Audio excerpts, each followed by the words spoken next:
Hey everyone, welcome back to week 2.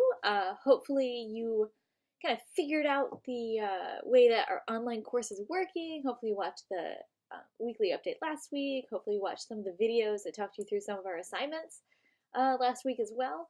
Also, I see that a lot of you are working through the questions and answers, so that's really a good thing for me to see that you're really engaging with the course material. So really off to a good start, I think. Again, I'm just kind of split screening it here, so if you're like, where are her eyes looking? That's what's happening. I do want to give you a heads up about a couple things to look forward to this week. This weekly update, it's going to be about the same types of things, but moving forward, they're going to be much shorter than the first week, excuse me.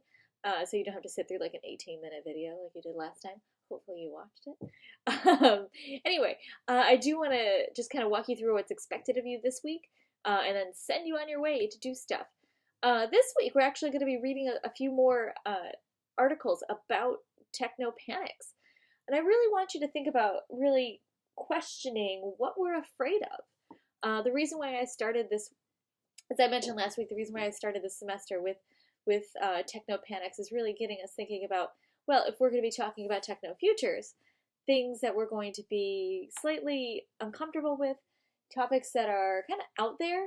It really helps to look at them historically to really trace some of the fears that people had before and really understand, well, maybe people were afraid of those, and now that those are ideas or technologies or instruments that we use every day, that maybe we don't or shouldn't be afraid of different ideas that we're currently grappling with right now, or maybe the technology isn't developed enough quite yet. But really, again, thinking through some of those ideas from a historical perspective. So let's take a look at what we're responsible for doing this week. Obviously, you're watching this video. You're going to watch another video right after this about the current events assignment. That's an assignment that takes place a couple times throughout the semester. Each of you will be responsible for facilitating discussion for one of those current events assignments. Again, I'll explain that in the next video, not this one. Then you're going to read a couple articles, again, all about panics and futures and why we might be afraid of these, or what the need is to be afraid, or should we be even afraid? So we have Don't Touch That Dial. Americans are more afraid of robots than death.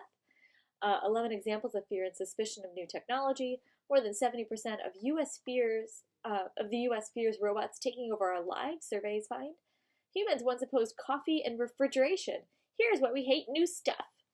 12 technology that scared the world senseless, and then when people feared computers. So lots of different topics there. And again, you should be reading through all of these. If you're working on your evaluation essay, or not your evaluation essay, excuse me, your synthesis essay, you should be selecting 3 different articles or videos that you want to discuss. Remember, that's due at the end of this week. That's due Sunday. I'll send out a reminder about that. In fact, at the end of the module, you'll have a little reminder about to submit that assignment. So remember, you need to select 3 either readings or viewings or any mix of those to write your synthesis essay about.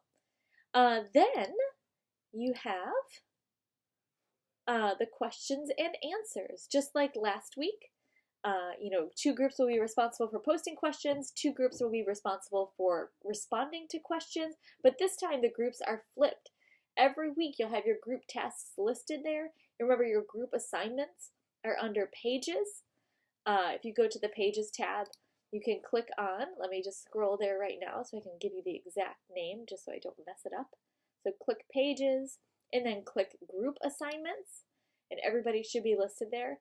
If you added late into the class, please let me know, because I did put these up on Monday, so if your name is not listed there, let me know immediately, and I will, I put these up last week Monday, excuse me.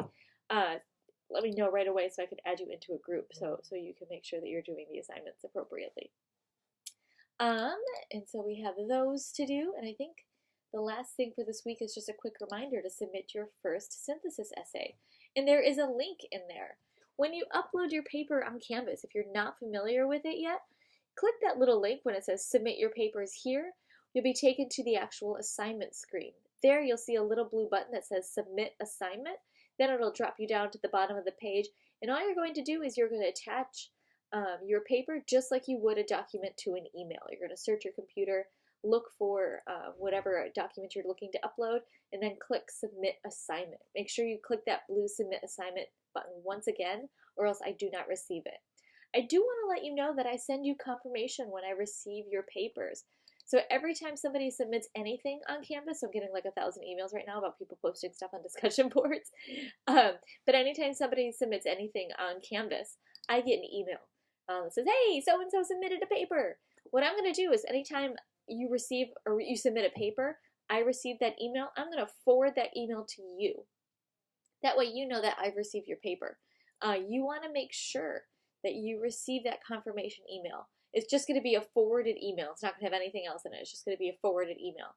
When you receive that email, you know that I've gotten your paper. If you do not receive that email, I have not received your paper. So you really want to make sure you're on the lookout for that.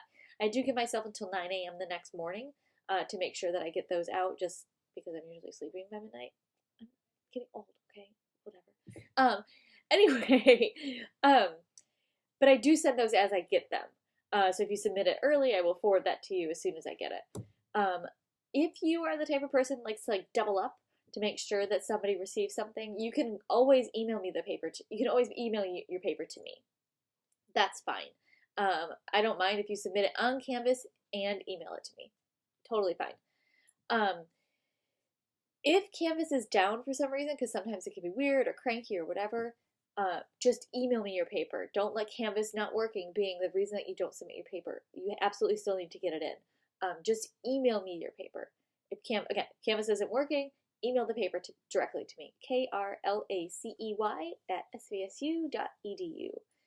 So that's one way that you can make sure that your paper is submitted. And I'll respond to you to let you know that I've received your paper. So that's what's on the docket this week. If you have any questions about things, please shoot me an email. I'll be kind of hovering in the discussion boards and the questions and answers to see how things are going. And have a great week. All right, bye.